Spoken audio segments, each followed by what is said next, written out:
Good morning po. Tayo po'y mag-aral ng salita ng Diyos.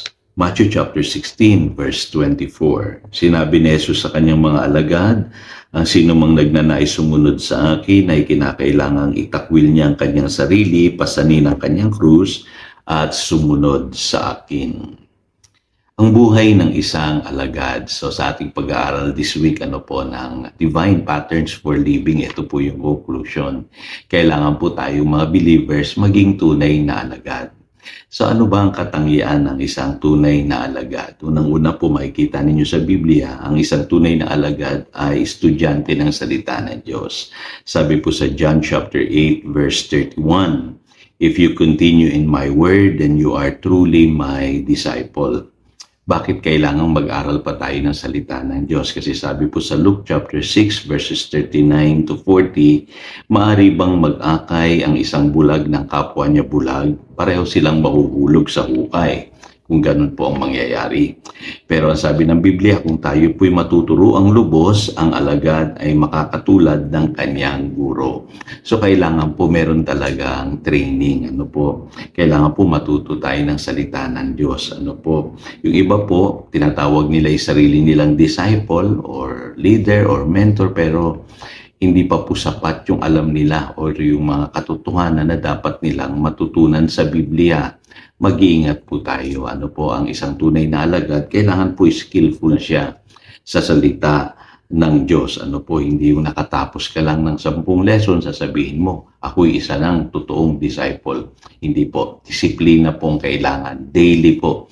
Kailangan nag-aaral tayo ng salita ng Diyos at naipapamuhay natin ito.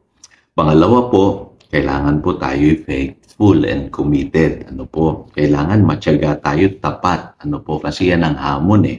Sabi sa 2 Timothy chapter 2 verse 1 and 2, sabi ni Apostle Paul kay Timothy, be strong in the grace of God. Kasi pagka tayo po'y namuhay na bilang isang alagad, marami tayong kakaharaping mga challenges. Maraming paghadlang. Kaya kailangan tayo'y committed, faithful sa atin pong ginagawa.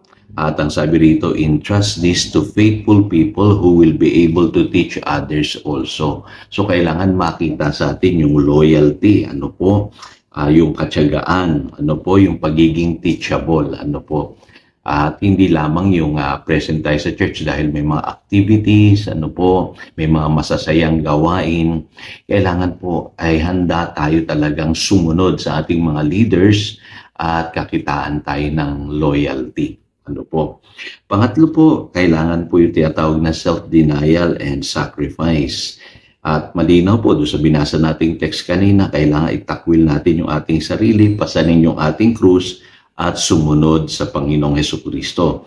Katulad ng sinasabi ni Apostle Paul sa Galatians chapter 2 verse 20, hindi na ako ang nabubuhay ngayon, kundi si Kristo na ang nabubuhay sa akin. Kaya madaling makita ang totoong alagad. Handa siyang magsakripisyo. Kaya niyang i-deny yung kanyang sarili, yung kanyang kaligayahan.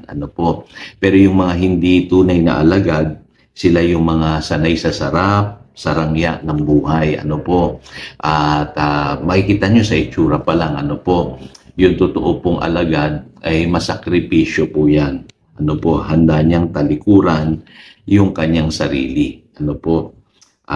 Napakahalaga po niyan. Panghuli, ang totoong alagad, mapagmahal po yan at mapagmalasakit. Kasi sabi po sa John chapter 13, verse 35, by this all people will know that you are my disciples if you have love for one another. Ito po ang tunay na katangian ng isang alagad.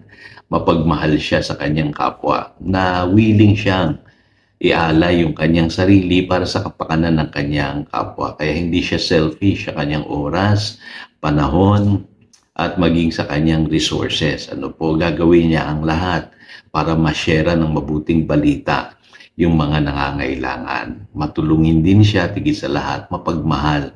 Hindi niya tinitignan yung makukuha niya sa ibang tao, kundi yung kanyang ibibigay o yung kanyang itutulong o i-share ang kanyang focus sa buhay. So tayo po'y manalangin. Dakilang Diyos, salamat po at kami tinuturuan mo na maging isang tunay na alagad. Very challenging po, Panginoon.